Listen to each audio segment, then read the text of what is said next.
वसल्लम ख्वाब में आए और फरमाया एक लाइफ चेंजिंग वीडियो। एक बुजुर्ग थे रबी बिन सुलेमान, ये हज के लिए जा रहे थे। उस जमाने में लोग काफलों में पैदल हज के लिए जाते थे।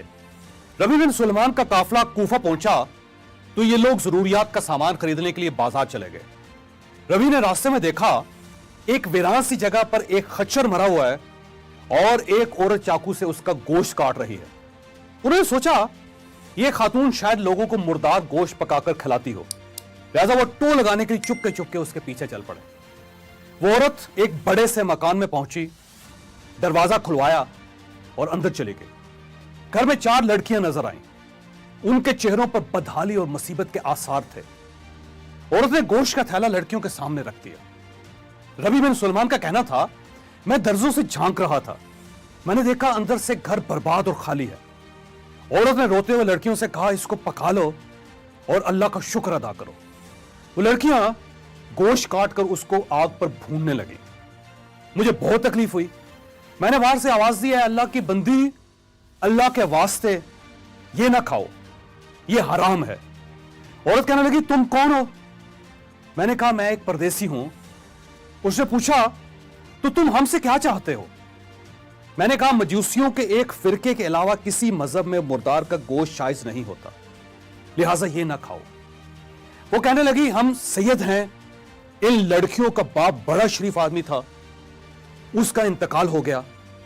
जो तरका उसने छोड़ा था वो खत्म हो गया। सैयद किसी के सामने हाथ नहीं फैला सकते।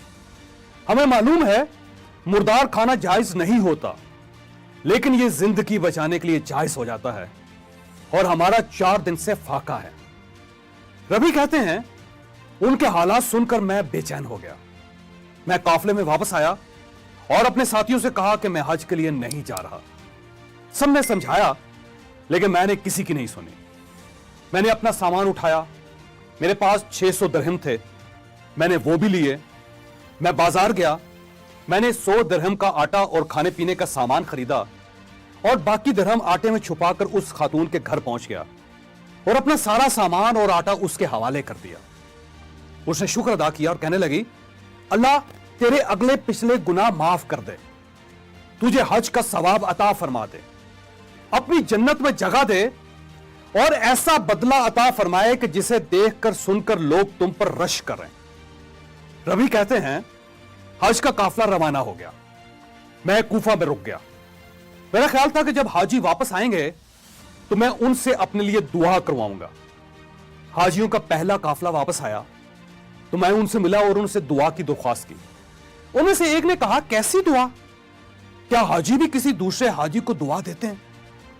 मैंने हैरत से कहा, भाई मैं तो वो बदनसीब हूं जो अल्लाह के दरवाजे पर हाजिरी नहीं दे सका, मैं कहां का हाजी?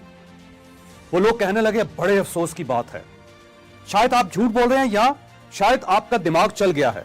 भाई मेरे, तुम तो हमारे साथ अरफात के मैदान में भी थे और तुम हमारे साथ तवाफ भी करते रहे। रबी का कहना था, मैं अपने दिल में सोचने लगा, ये क्या तमाशा, ये क्या मजाक है। इतने में मेरे शहर के हाजियों का काफला भी आ गया। मैंने उनको भी हज की मुबारकबाद पेश की तो वो भी हैरत से मेरी तरफ देखकर कहने लगे, तुम हमसे पहले कूफे कैसे पहुंच गए? मैंने जवाब दिया, मैं तो तुम लोगों को हज पर रवाना करने के बाद यहीं रुक गया था। वो बोले, तुम हमारे साथ मजाक कर रहे हो, तुम हमारे साथ अरफात में भी थे और तुमने हमारे साथ रमी भी की थी।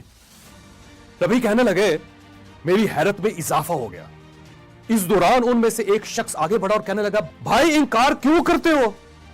तुम हमारे साथ मक्का में भी थे और मदीना में भी, बल्कि जब हम रोजा रसूल की ज़ियारत के बाद बाबे जिब्राइल से बाहर आ रहे थे तो उस वक्त तुमने ये थैली मेरे पास अमानतन रखवाई थी, ये लो अपनी थैली वापस ले लो। रबी बिन सुलेमान कहने लगे, मैंने उस थैली को इससे पहले कभी नहीं देखा था। मैंने थैली देखी तो उस पर लिखा था, हमारे साथ तजारत करने वाला कभी नुकसान में नहीं रहता। मैं थैली लेकर वापस घर आ गया, इशा की नमाज पढ़ी और कश्मकश में मेरी आंख लग गई। मुझे ख्वाब में नबी अकरम सल्लल्लाहु अलैहि वसल्लम की ज़ियारत हुई।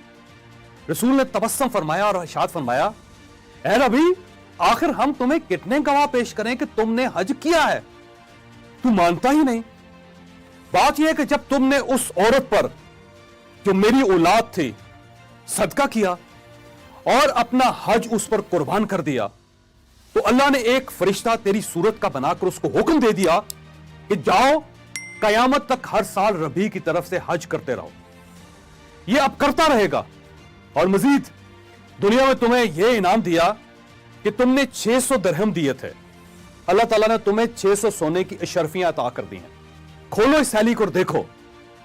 रबी बिन सुलेमान कहने लगे, मैं जब सोकर उठा तो मैंने थैली खोलकर देखी, उसमें वाकई 600 सोने की अशरफियां थी। हम अल्हम्दुलिल्लाह मुसलमान हैं। हमारा ईमान है कि अल्लाह ताला के लिए हर चीज मुमकिन है। ये वो कुछ कर सकता है जिसका हम तखय्युल भी नहीं कर सकते। हम ये भी मानते हैं कि इस्लाम में इबादत का दर्जा 10% और खिदमत का दर्जा 90% होता है। वो लोग जो इबादत को खिदमत पर कुर्बान कर देते हैं, अल्लाह उन्हें रबी बिन सुलेमान की तरह दूसरे मोमिनीन के मुकाबले में ज्यादा सिला देता है। आपको अगर यह फर्क समझना है तो आप अब्दुस्तार ईदी साहब को देख लीजिए और इसके बाद पाकिस्तान के उलमा कराम को देख लीजिए। ईदी साहब ने सिर्फ खिदमत की थी और ये पूरी दुनिया में पाकिस्तान का हवाला बन गए, जबकि हमारे उलमा कराम इबादत करते हैं, इन्हें सिर्फ हम जानते हैं। अल्लाह ताला ने कोरोना की शक्ल में इस मुल्क के उन तमाम मखैयर हजरात को जो हर साल रमजान में उम्रा किया करते थे और हज पर जाते थे, उन्हें खिदमत का एक नादर मौका अनायत कर दिया है।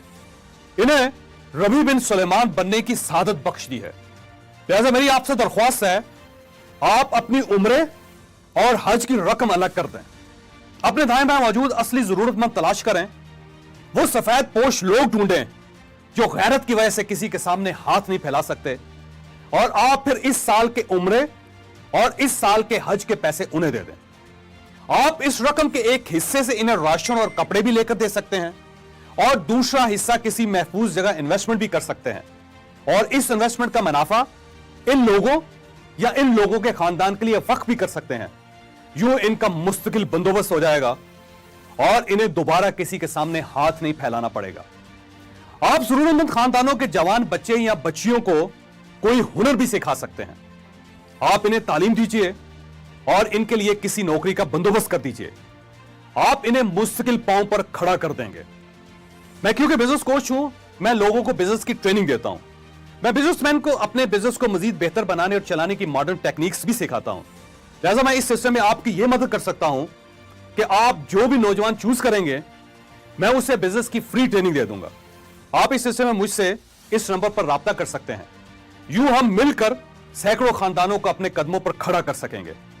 आप यकीन कीजिए, आपने अगर इस साल अपने उम्रे और हज की रकम किसी असली जरूरतमंद पर लगा दी तो अल्लाह ताला आपके कागज के नोटों को सोने की प्लेटों में तब्दील कर देगा। दुनिया भी आपको यह कहेगी कि हमने सुना और हमने देखा, अल्लाह ने इस साल सिर्फ एक शख्स का हज और उम्रा कबूल किया, और वह शख्स कौन है? वह शख्स आप हैं।